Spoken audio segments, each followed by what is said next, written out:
All right, so we're live on Facebook. Let me rejoin you.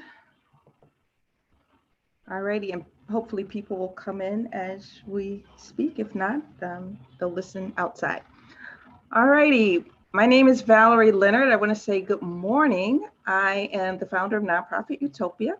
As some of you may know, this is Nonprofit and Social Good Technology Month in the month of June for Nonprofit Utopia. And we're doing this in partnership with Net Impact Chicago as well as Whipfly. We are working with a number of nonprofits and social enterprises, helping them to figure out ways that they can better integrate technology into what they do rather than do what most of us do. We look at technology in and of itself in a silo, separate and apart from our program. So our focus for the month is to show people how to better incorporate technology into what they do, and particularly since we are going through a pandemic. So the pandemic has definitely heightened the need for us to better understand technology and how to integrate it into the work that we do. And we're really going to focus today on looking at ways that we can better do project management and work remotely. So we have for our guests today, we have Sean Herman Hawkins. He's the Executive Director of Project Management Volunteers. And thank you so much, Sean. And he's going to tell us a little bit more about himself before he shares with us. And he is going to share with us 3 clips as well as, some other sage advice that he's had with, working with technology. And then after that, we're going to hear from Linda Statler. Hey, Linda, and thank you so much for joining us. She's going to talk about low-tech, high-impact solutions for working remotely. She's going to share from some of her own experiences and then also reflect on a conversation that we had on yesterday. So without further ado, I'm going to turn it over to Sean Hawkins. And Sean, if there's anything you need me to do, let me know. All right. All right. Well, hi, everyone. I'm talking to you this morning from my home office in beautiful Vancouver, British Columbia, a long way away from Chicago. I want to start with some acknowledgements. First, to acknowledge that I'm speaking to you today from the ancestral territory of the Musqueam, Squamish, and Tsleil-Waututh First Nations. And second, I want to acknowledge Elijah Vandergeisen, who does such a great job heading up the TechSoup operations in this part of the world. And third, I want to acknowledge that while I've been to Chicago before, your lived experience is quite different from mine. And while I'm sharing ideas with you, I hope you'll share some ideas with me too. I try to be a better listener than a talker. My understanding is that most of you are in the nonprofit sector, and maybe you call yourself a 501c, or maybe a nonprofit, or maybe a term that's gaining some currency these days more and more, a social profit organization, as opposed to a for-profit organization. And project management impacts all of us. It's all about completing projects on time and on budget and within scope. Sure, project management can be big and audacious if you're planning to fly to Mars or build the tallest building in the world, but it doesn't have to be. Completing things on time and on budget and within scope is just as valuable to nonprofits as it is to the rest of our economy. And even though project management has its roots in the construction industry and in engineering, today the real growth is in the IT sector, in healthcare, in education, and in government. It has morphed and evolved tremendously over the last number of decades. And project management can be scaled, that's what makes it so valuable for nonprofits. For most nonprofits, I mean, historically, are small to medium-sized enterprises. And today, I mean, as Victoria said, you're worried about the pandemic, but also things like lack of funding or retaining volunteers or the safety of your staff or how to transition to virtual management with people working at home, how to provide services without putting the people you're trying to help at risk, how to deliver your services in a new way. And in some cases, you're worried about your very survival. In our terms, in project management terms, those are all opportunities to take a project management approach to see your way through it. These are the kinds of challenges many, many nonprofits are facing. So I'm going to focus on just some common themes and how project management can help you manage all the good things that you do. I mean, you help people, you help communities, you help the environment. Good on all of you. 3 key project management approaches to help you be more successful in fulfilling your mission. Whatever your mission and vision is, whatever that might be, here's some tools that you can use. Well, let me tell you something about myself. In my career, I jumped between the private sector and government and academia. Mostly I was a manager, and as you progress as a manager, you have to learn about managing people. And I learned lots at university, but I didn't learn how to manage people. I tried hard to be a good manager, so I watched how some really great ones operated, the ones I really admired and respected, and I paid attention to what was working for me and what wasn't working and how I could improve. It was only after I retired that I really recognized that I took some of those manager tools for granted.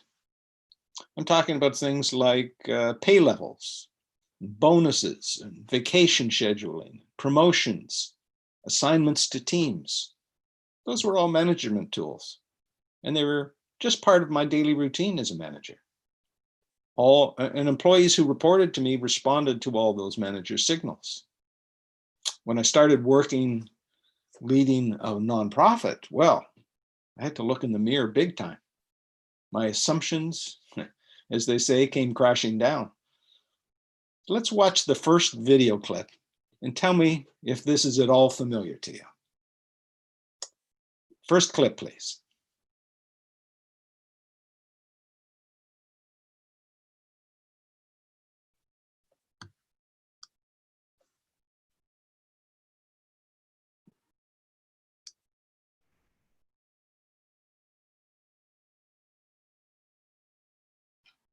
Hey, Valerie, if you're talking, you need to unmute so we can hear you.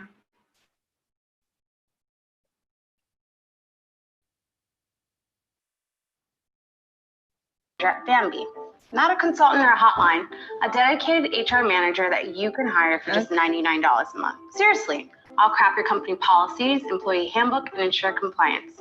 And I'll deal with the government on your behalf. We're called Bambi, and we're a new kind of HR, built and priced specifically for small business. Here's how it works. This man right here is my great-grandfather. He was the first cat herder in our family. Herding cats. Don't let anybody tell you it's easy. Anybody can herd cattle. Holding together 10,000 half-wild short hairs, well, that's another thing altogether. Being a cat herder is probably about the toughest thing I think I've ever done. I got this one this morning, right here. And if you look at his face, it's just ripped to shreds, you know? You see the movies, you hear the stories. I'm living a dream. Not everyone can do what we do. I wouldn't do nothing else. No. Cheese job, but when you bring a herd into town, it ain't about the one of them. You know, Okay, I'm sorry. Sean, I am so sorry. We're all learning as we go. Excuse me, madam. This might do the trick. is what happens in the new Zoom world, huh? At Caltex, our staff will do whatever they can. Thank you so much. You're welcome. So, Help make your life a little easier. You can stop that one, please, Val.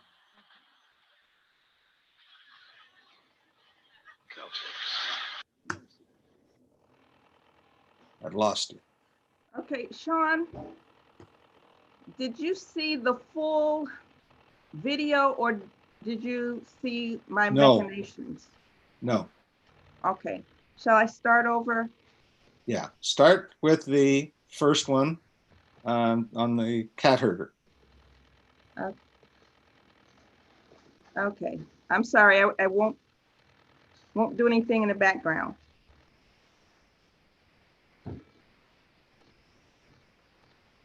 Okay, now skip ad.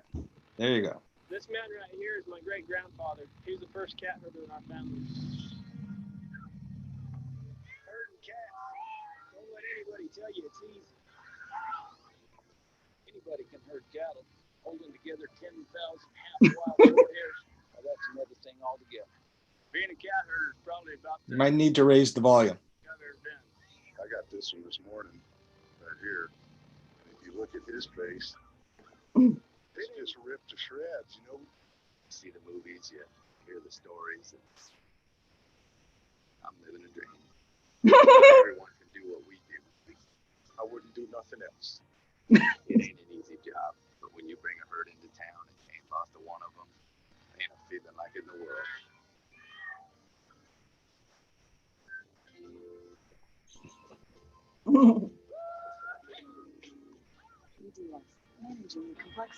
Okay, thank you. All righty. Yeah. Now you have to close that screen. Okay. All righty, and you want the next clip or you're Not going to yet. speak on that? Not Okay. yet. Okay. So I hope you got to see that herding cats video. It's a neat clip, and it's available to you on YouTube if you ever want to go back and see it. I think I saw some nodding heads out there in Zoom land. I love it. When it came out, I just thought it was brilliant. So what I learned was all those managerial tools and assumptions I had were gone, and I had to do something different. Now, I'm assuming most of you work with volunteers. Well, my Oh my leaders goodness. didn't work with volunteers. I had to scramble. And what I learned was that the best tool I had was persuasive influence. Yeah, it was somewhat familiar to what I used to do as an adjunct professor at a law school and then a business school. It wasn't about me standing in front on my pedestal and regurgitating my knowledge.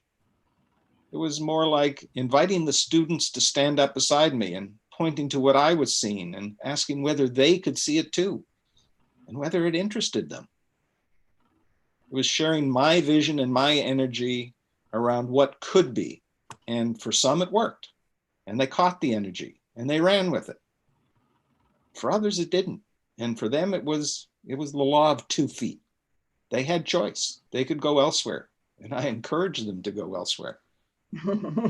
So next time you're frustrated by volunteers not listening or coming and going or leaving you holding the bag without notice, think about herding cats. Show them what you see and what you're excited by and let them choose.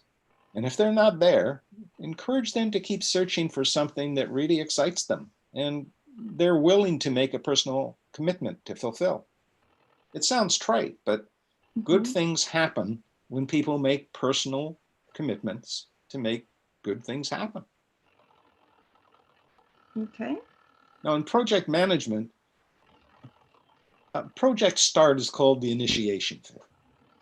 It's called, and it's captured by a charter. So what's a charter? It's a simple document where you can write down why you're doing the project, what are the deliverables, what are the risks, if any, what are the various roles and responsibilities that need to be fulfilled on your team, and what assumptions are you making? So those are all kind of key questions that you're going to ask to write down a charter. Now, it may surprise you to learn that we all learned as kids just how valuable a charter can be. So remember back, close your eyes, Remember when we all sat around in a circle and the teacher would whisper something to one student? And she would whisper it to the student sitting beside her and would go all the way around the circle. And then the last student would have to say it out loud. And it would be totally different from what it was started at. Right? That happens all the time in projects. When you talk about a project, it's like that. People can talk about it to each other. We can sit around a board table and it sounds good and people nod their heads, but they understand it differently. And a week or a month later, it comes out quite different. It muddies things up. What I learned about working with a lot of volunteers is they really value working on something that's well organized. They want to understand what the project is all about and what their role is. They need line of sight. They know they're volunteers and they just want to focus on their part. Do it well. Be a part of something bigger. If it's well organized, they're much more likely to contribute their own ideas and volunteer again, or tell their friends and family about it and encourage them to volunteer. That's the best recruiting tool you've got, is their enthusiasm. If it's a well-organized project, people who impact the project or are impacted by it, they know what's going on. Your teammates know what's going on. The organizations you're dealing with know what's going on. The community beneficiaries know what's going on because you've laid the groundwork.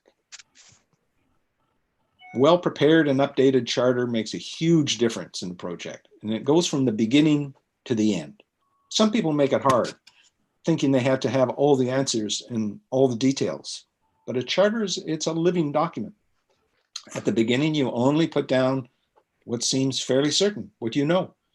And as the project proceeds, you fill in the blanks, you add details.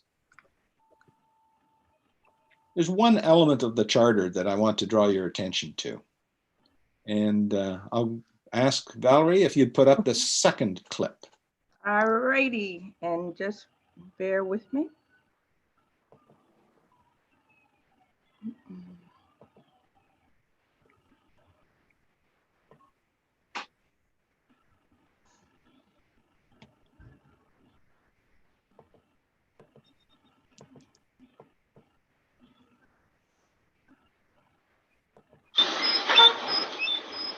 See you again. Cheers. Share your screen, Valerie. Anything else?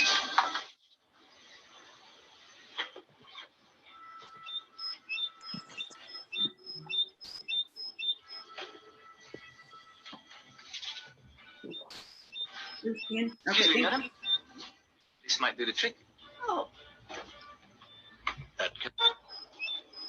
See you again. Cheers. Anything else?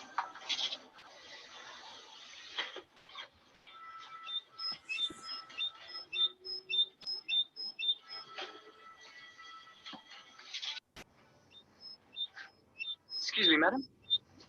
This might do the trick.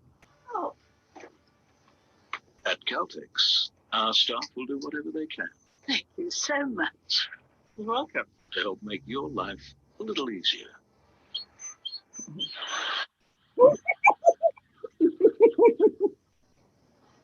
Caltex.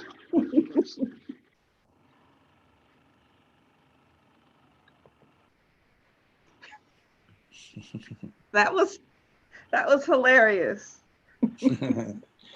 So remember I said that in a charter you should write down what your assumptions are going in? Right. Here's a big one for nonprofits. Don't assume you know all about the problem you're trying to solve. Talk to people. Ask lots of questions. Don't try to sell them on your solution. Be open-minded about it, because what you perceive as a solution may not be seen the same way by the people you're trying to help. They may see the world quite differently than you do. Who knows? You might end up with a much better project. So be careful about your assumptions, because it may trip you up. That brings me to my final lesson. We live in a multicultural world where people speak different languages, sometimes literally and sometimes figuratively. Every project has risks, and a good project plan identifies what those risks are and what you plan to do about them. So you have choices. In some cases, you plan for alternate scenarios, like if it's an outdoor event, with you write in a provision to put up some tents and umbrellas if the weather turns bad. Sometimes you offload a risk. You can buy an insurance policy. If something happens, you're covered financially. Or sometimes you accept a risk and say, it's okay, but we're going to try to reduce the potential impact. And then there are other risks. I'll go to my last clip, please, Valerie.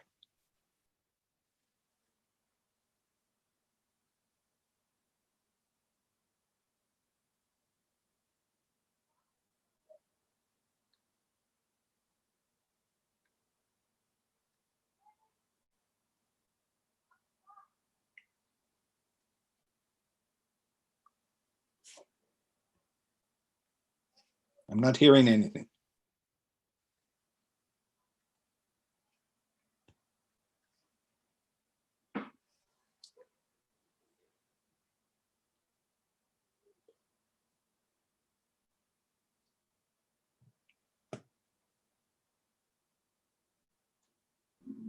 Yes, still no sound.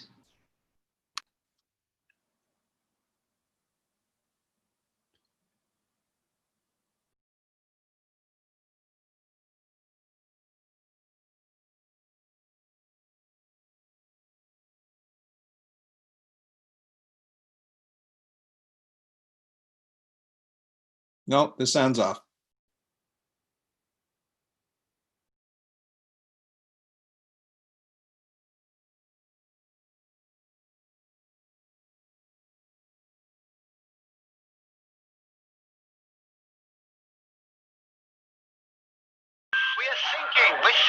There we go. Okay. Das hier ist mein Sektor. Das hier ist das wichtigste Gerät des Küstenwächters. Das Gerät, Überlebensradar.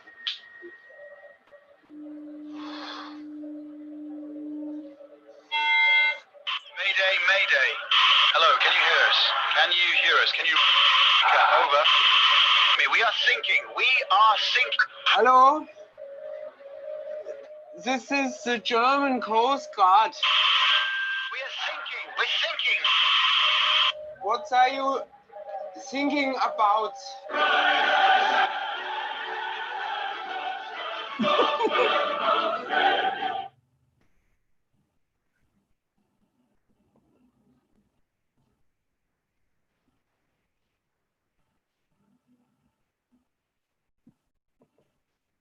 All these clips have been great.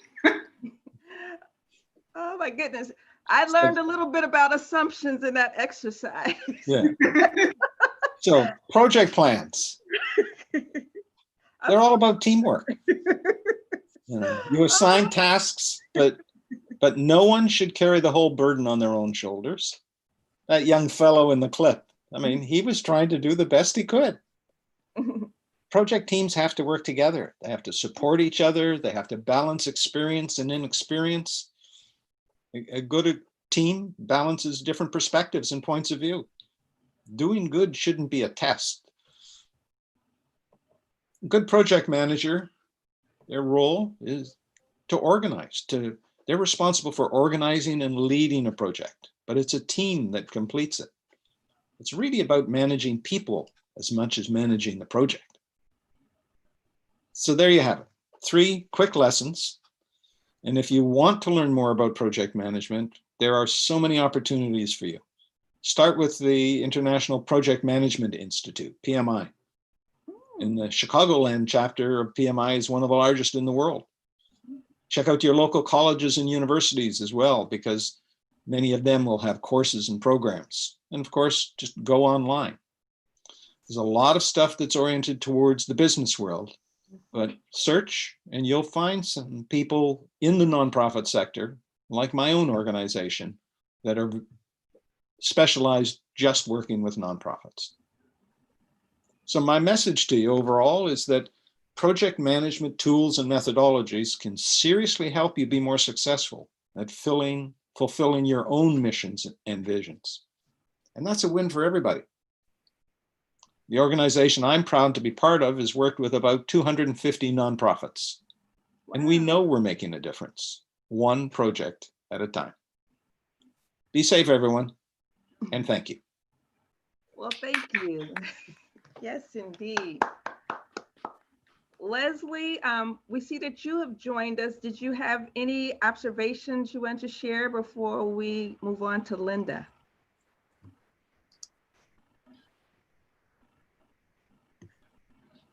Good morning. I'm happy that, Valerie, you've brought together such experts in the field of nonprofit management. And at this point, I'm just listening, nonprofit development, just listening to gather the information they're presenting. And so that's all I want to say. I just really appreciate all of you that are here participating, sharing, collaborating.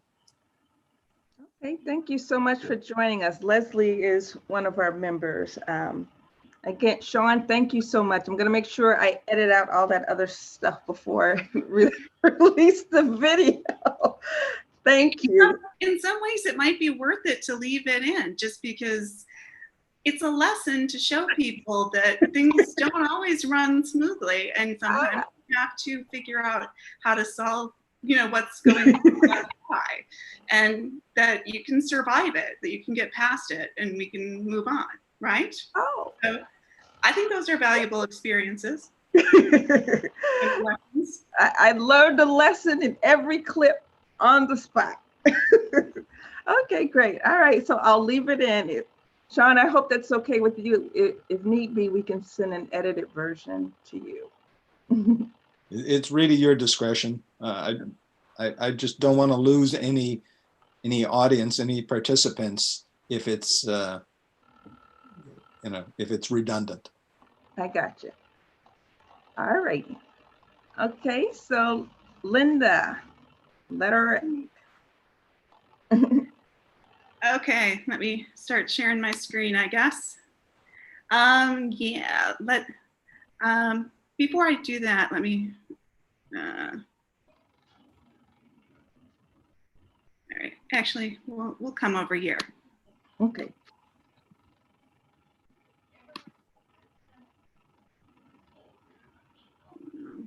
This is not what I want. Okay.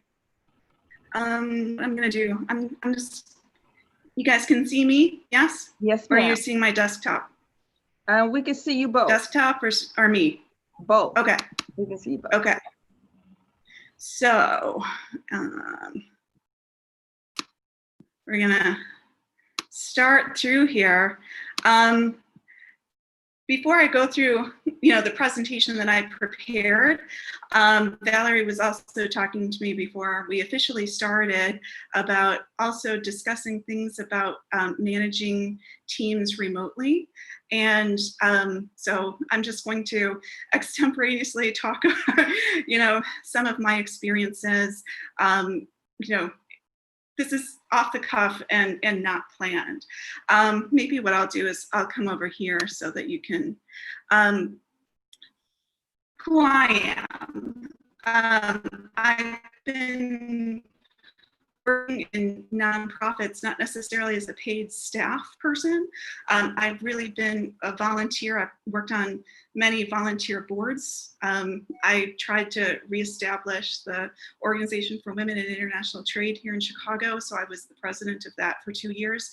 And so my experience mostly is working on highly volunteer run organizations with shoestring budgets and trying to figure out how to do things with very, very limited budgets. And then in my work life, I've mostly earned my living in the corporate world, but in the corporate world, I've had to learn how to decentralize workflows, and it applies here because when I was working for a legal publishing company, we went through a reorganization. And so initially we were a group that all worked together. We could talk to each other all the time. So even though it wasn't necessarily working remotely, in the reorganization, what happened was many of our team members got moved to a completely different area. It wasn't all that convenient to walk, to track them down, to ask them simple questions. And the other thing that we did have one of our attorney editors start working remotely. So I do have, then I also have worked as a freelancer where I was working remotely with managers. And I've, in my last work assignment as a contract attorney, I was helping figure out how to make it easier for a large team to work on a project. And even though I don't know that it's ever had to be done both in Chicago or Raleigh, it was always on the horizon that we might have to have people working in Raleigh on that project. So these are things that I've thought through, that I have practical experience doing. So my thoughts on this real quick, and feel free to chime in if people have questions or other concerns. First off, most of my managers, when they were going through things remotely, they just don't understand that you really, once you decentralize your workflow, you really have to think things through. Life does change, and there are things that you have to take into consideration. You can't just think that somebody that's working remotely automatically knows exactly what's going on. So you really have to think through, how do you centralize information? How do you make information accessible and visible to people so that they can see, appreciate, and understand, know what the process is of how they need to get their work done. And this really does take time, and it's a step that you can't skip. So what did that mean in a practical sense? Okay, so when we went through the reorganization at the legal publishing company, that was at an earlier phase of technology. We didn't really have Dropbox or other things like that. But so essentially what it is that we did, we got together as a team multiple times. So to go with Sean's lessons, it's important to talk to people. It's important to understand what it is that's going on. And so we would get together, we would talk to each other about what it is that needed to be done. And what we did is just set up an Excel spreadsheet to go through and list all the different steps for how we produced. In the legal publishing world, what we were doing is putting out decisions. As an attorney editor, I was writing head notes for these decisions. So we would have courts or regulatory changes come out. And so all of that information would come in. We'd have it in multiple formats. At the time, you still had paper, but there would also be electronic versions of those types of things, which meant that Jamie could access those remotely. We didn't have to worry about mailing paper copies of things to her. But this is where, so the first step that we needed to do was track all of that work that was coming in. And then we had to figure out ways where we could show when an attorney had checked out or taken one of those pieces of legislation or a court decision to go through and read through, work up, and produce the head notes, right? And then, so you have to go through and you really have to think through all the steps of your process. And and then you just figure out what types of things are available out there to turn that into a visual, something that's visual something that's shareable, and something that everyone can update as they either take on a task or complete a task and who it gets passed on to. So it's very important that you think about these types of things. And if you do that upfront work, you'll find out that your work life can run so much more smoothly. I think you'll find if you do it this way, initially what you'll have is lots of meetings, and you just need to work through those issues. But at a certain point in time, once people are comfortable with this, you don't need as many meetings. You don't need to touch base as often. And what you'll find is when people have a visual reference to know who's doing what when, as a manager, you can feel less anxious because you'll have visual proof, visual confirmation that the steps of your process are getting done. And your coworkers will be able to know and see how it is that they're contributing. Is this a fun process to go through? The answer is no, because when you go through a reorganization in the corporate world, and especially with nonprofits in our current environment, the first thing that people think is that they're about to lose their job. And so they're fearful, they're apprehensive. Oftentimes, they do not understand why they have to change what has worked so well in the past. And so these are all things that you have to take into consideration about how people are feeling. And so when this came up, I would say, these are our choices. You can either do nothing and let corporate dictate the terms of this change to you, or we can work together and we can build a process and a plan that really actually works for what it is that we need to accomplish and what we need to achieve. And we can actually create, manage, and successfully create change that really helps us get things done. So and the upside, when I left CCH and when I came back a little bit later, what I found out was that what it is that we had created for our team, our people loved it. The process to get there wasn't always fun and it wasn't always smooth. But when we went through that process and when we talked to each other and when we created something that worked for us, people were really happy about that. And when other teams, when other, sections of corporate saw what it is that we were doing, they adopted our methodology. So being the first isn't fun, but it is something that you can do. It is something that you can achieve. And I have this on another slide. Now that I'm also trying to, Valerie knows I've been trying to put together a web application for incredibly volunteer heavy nonprofit organizations.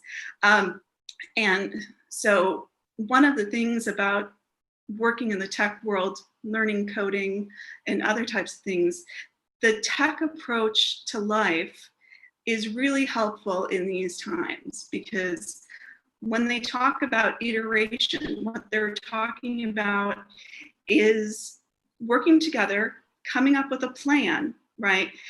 Executing that plan, and then getting back together and saying, did this actually do what we thought it would do? Are we accomplishing what we set out to do? And if the answers are yes, then you can move on to the next step. And if the answers are no, then you need to go back through and rethink what it is that you're doing. It does take time. But what this means is that it prevents you from building things out that really will fail in the long term. And if you approach this as well, this way, it can really help you. So you think through, you come up with a plan, you put it into place, and then you get real world results, then you meet, and then you modify what it is that you're doing if you don't like the results that you're getting. And it's a process, it takes time. And all of these are new skills for many people. They're skills that you need to work on. They're skills that you need to practice. And the more you do it, right, just like with exercise or other types of things, the more you do something, the better you get at it, the more automatic it becomes, the more muscle memory that you gain. And so at a certain point in time, things become automatic, and you will get there. But at times it can be incredibly difficult, and it can be very, very frustrating. So I'll just ask Valerie, how did I do for not? Yeah, I can't hear you. I'm sorry. You did well. Very Okay. well. That was impromptu, huh? That's Yes. awesome. Yes. Well, it's also lived experience. So in some ways, like this is burned into my brain because, some of these experiences, aren't pleasant at the start. And the other benefits of these types of things is that shared pain is a bonding experience.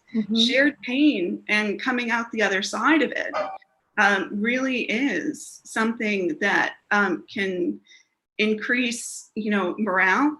It can increase trust in your coworkers. So if you do this right and you set up the right conditions, you can have like an even more fulfilling work experience. That's just my lived experience of things. So it's worth it to go through the pain. Leslie, do you have any questions for me? Yes, I do. Thank you for your presentation. Sure. How do you decide in midstream how to modify the approach in terms of deciding where the organization should go? Are there some telltale signs of things that you do for that? What has been your experience in terms of that, please?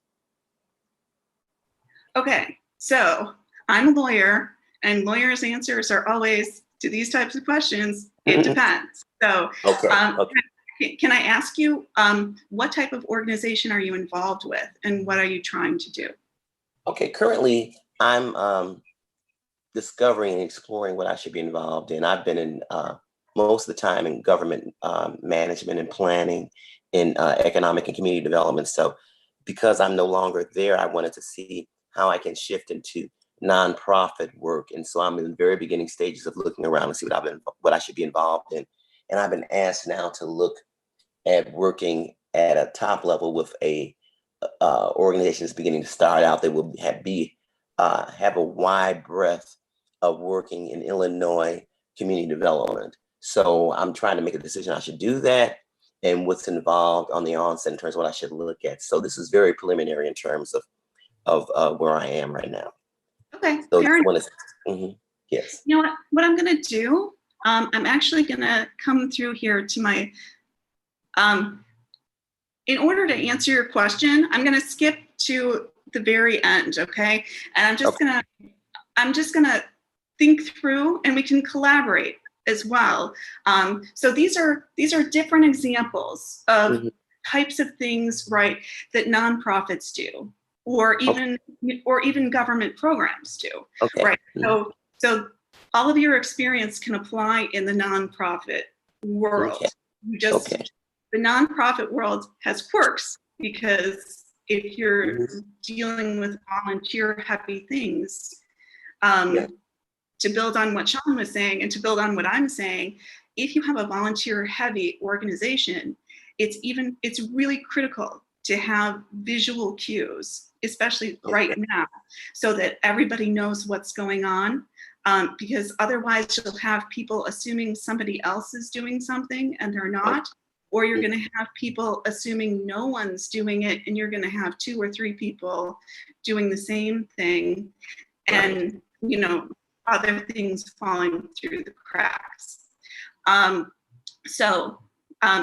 I was initially putting this together, I was really thinking through like delivering food to seniors, okay? Because in COVID right now, one of the big things that we're seeing is that seniors are particularly susceptible.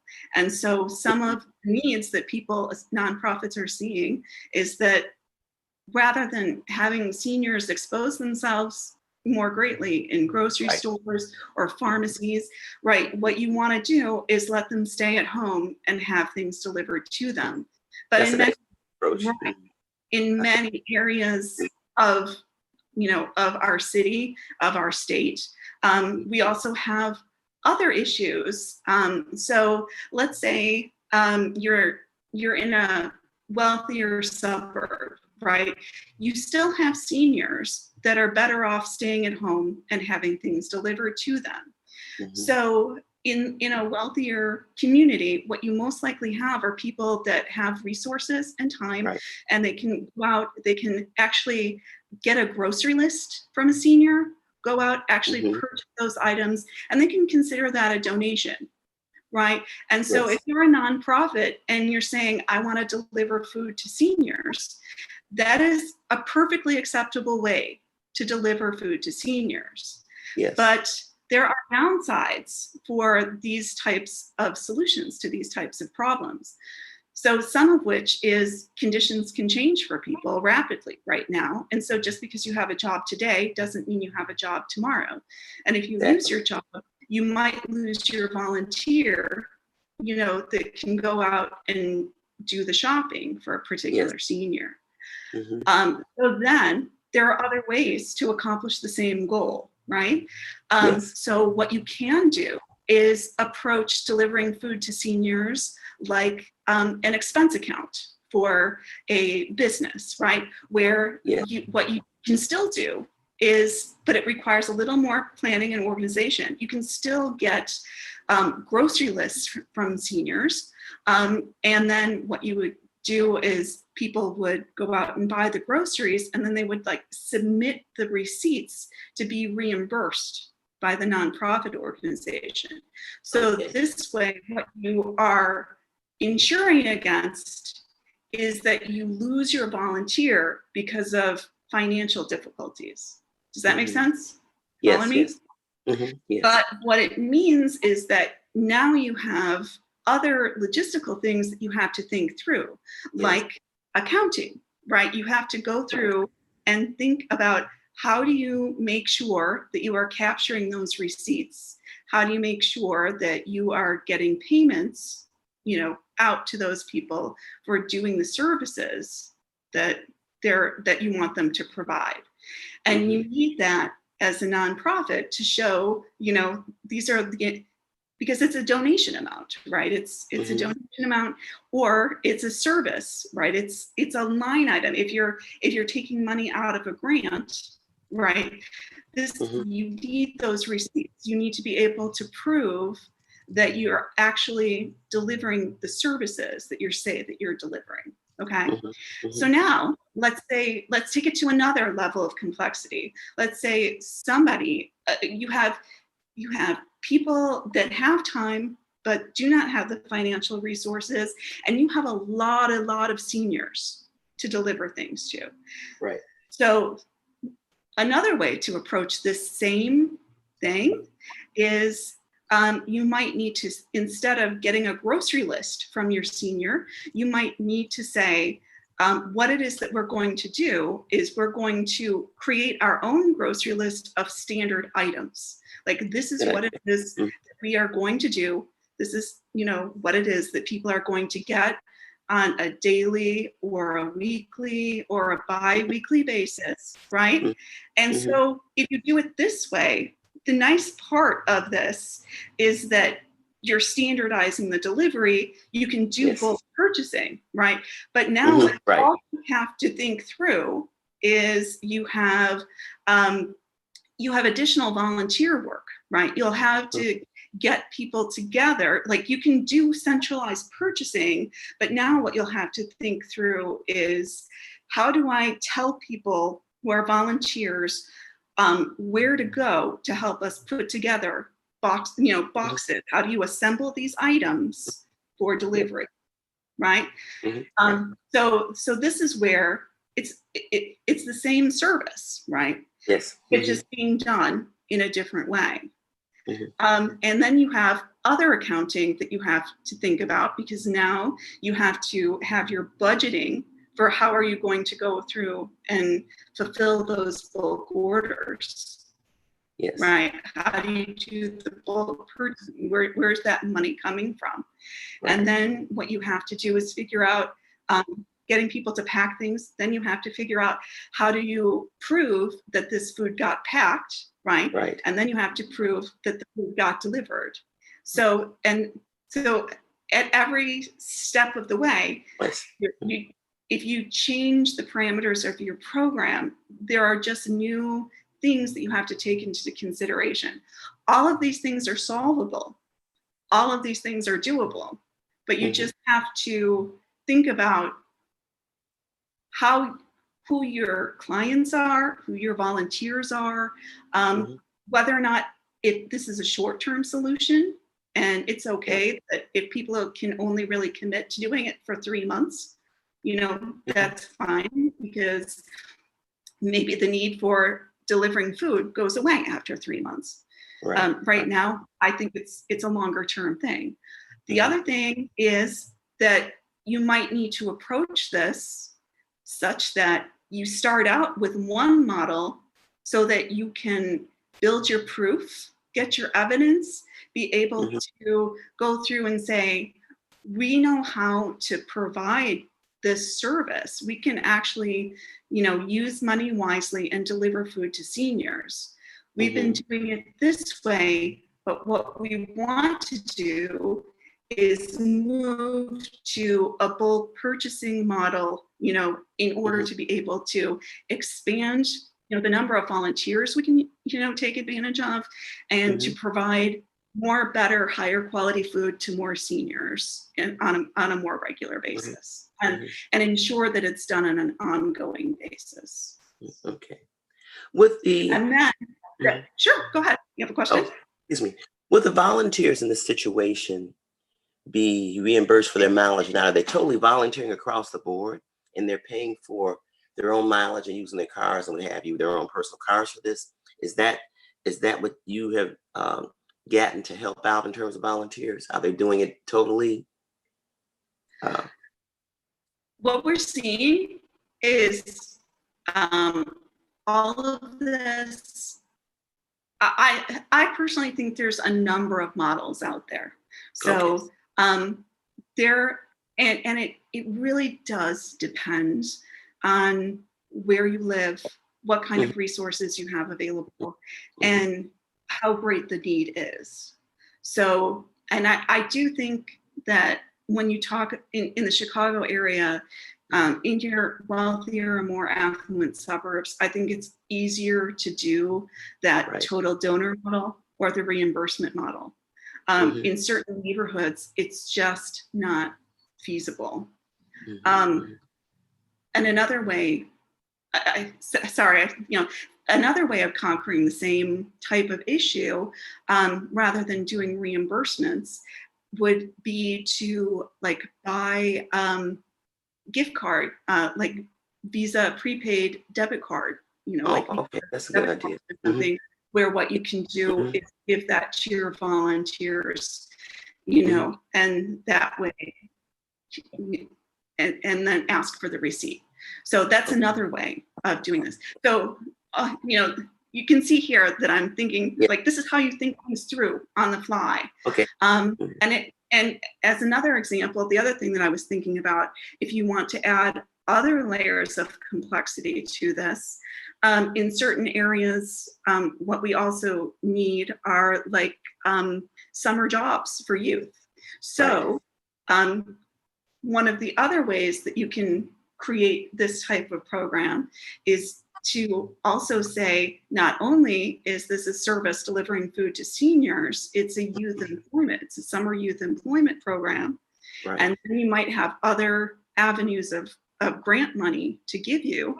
And then you have our, an employed workforce that might be steadier, more reliable. And then But the complexity of doing that as well is that now you not only have to build your evidence and support for making sure that you delivered food to seniors, but you're also going to have to think through how to prove that you're probably going to have to show that you're not only employing kids, but you're giving them useful skills. You're, so that and you're showing how you're actually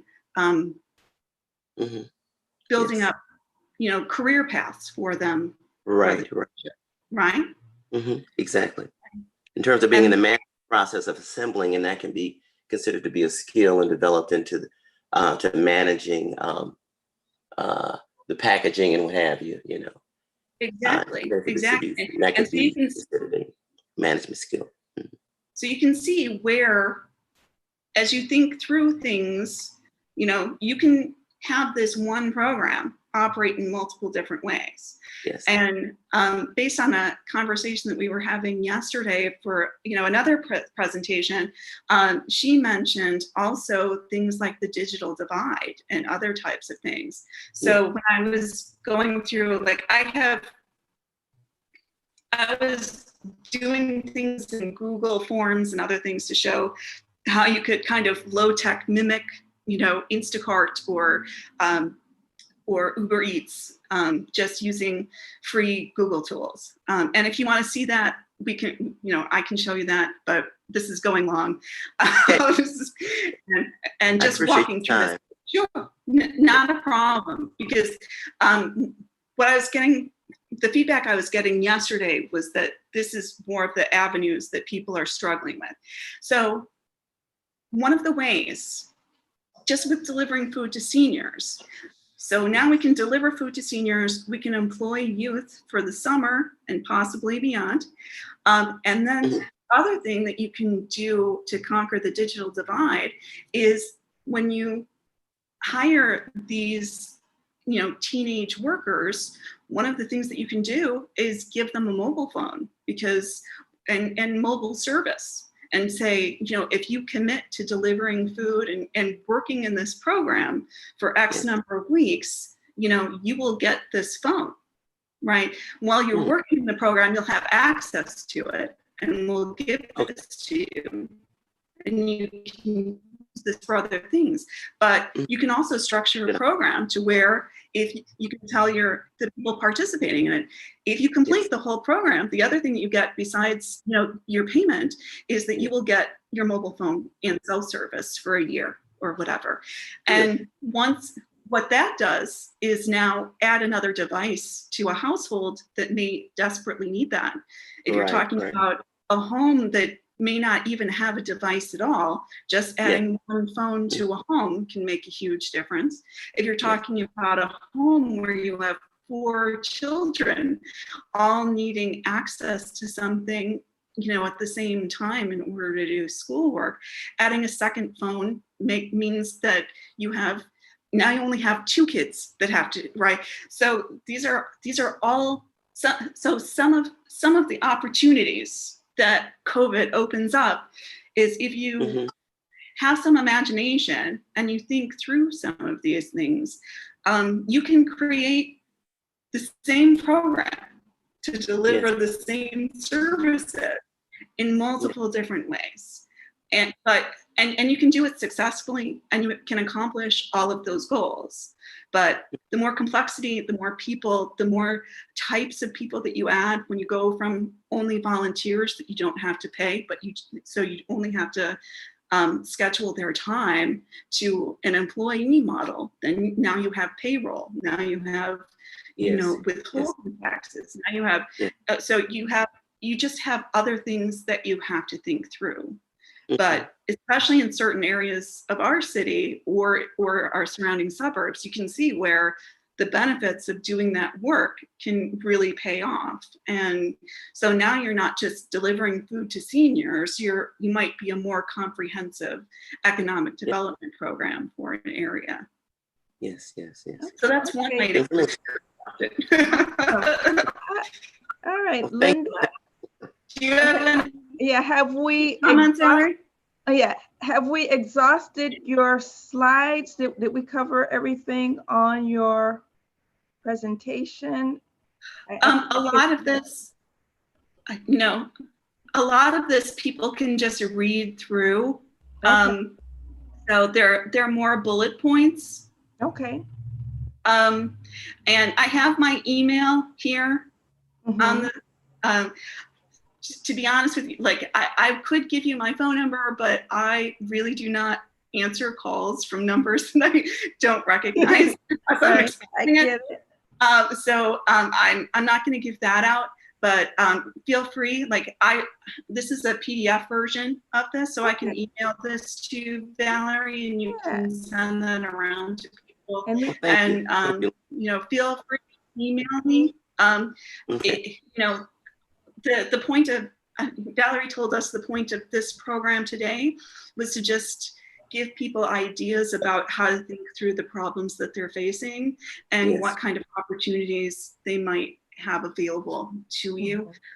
So if you have, if you want to brainstorm something more specific, feel free to email me, ask me questions. If you take the job, or if you find a different job, and if you want to think through what low-tech, low-cost solutions are out there to help you accomplish your goals, you can email me and we'll brainstorm and we'll just kind of think through a simple plan for you. That applies for anybody that watches the recording, or is watching on any of the broadcast services that may not have the ability to ask questions. All right. Awesome. Thank you so much. Appreciate that. Sure. Well, I came in late after he started, and that's why I didn't feel as though I could speak in terms of what I thought about, because I didn't see the total comprehensive presentation. But I'm gonna look through the recording later on and reflect on that. I appreciate you, Valerie. Okay, thank you. I appreciate you too, Leslie. Thank you for joining us. Linda, thank you so much for the presentation. I'll make sure that when I get it, I include it in our little toolbox. This is very, very helpful. And I appreciate your being able to, just speak on the fly about, some of the situations that you've had. It's been really, really helpful. And before we go, I guess I have one question, maybe two. The first one is, what are some of the ways that you maintain accountability? I think that's a little bit more difficult when you're working remotely. Are there any systems in place or any recommendations that you would share? That's some of what it is that I'm talking about. Making something visual, something that's accessible to everybody, right? It can be a Google Sheet, it can be a Google Doc, it can be Slack, it can be, there are a number of ways to achieve accountability. So unfortunately, it kind of depends on the situation that you're in. And so, but probably the easiest, fastest, cheapest way is to think through what an Excel spreadsheet would look like. Go through, think through the steps of your process, who does what when, and create an Excel spreadsheet that can be, shared with everybody. And that way, as people complete tasks, do steps in a process, they can leave their initials and a date, because that's the way that The other ways of accountability are, so in the delivering food example, the accountability aspect is submitting your receipt or taking a picture to prove that food was delivered, right? So photographic evidence can be really helpful. So it goes back to you have to think through about what it is that you're working on, what you're trying to accomplish, and then what is the best way to visually show accountability for what it is that you're doing.